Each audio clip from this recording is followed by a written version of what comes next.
خسرو شیر دلیران، آمدی از آسمان با دل و ایمان. نور تو بر دلها تابیده، عشق تو بر زمین پاشیده. صبر تو چون کوه استوار، مهرت جاری چون رود روان. به انسانها نشان دادی راه پاکی و صداقت ایمان. ای خسرو شیر دلیران، تو خدایی روی زمین. ای خسرو شیر دلیران، نور هدایت عشق یقین.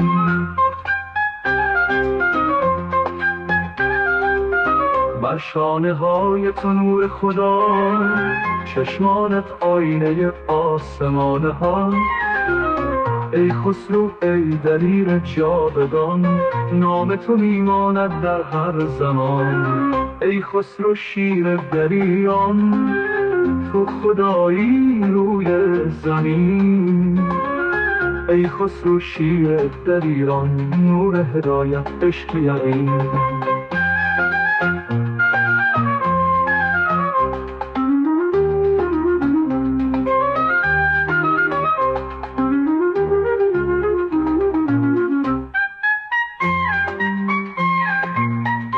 بر شانه های تو نور خدا، چشمانت آینه آسمان ها. ای خسرو ای دلیر جاودان، نام تو میماند در هر زمان. ای خسرو شیر دلیران، تو خدایی روی زمین. ای خسرو شیر دلیران، نور هدایت عشق یقین.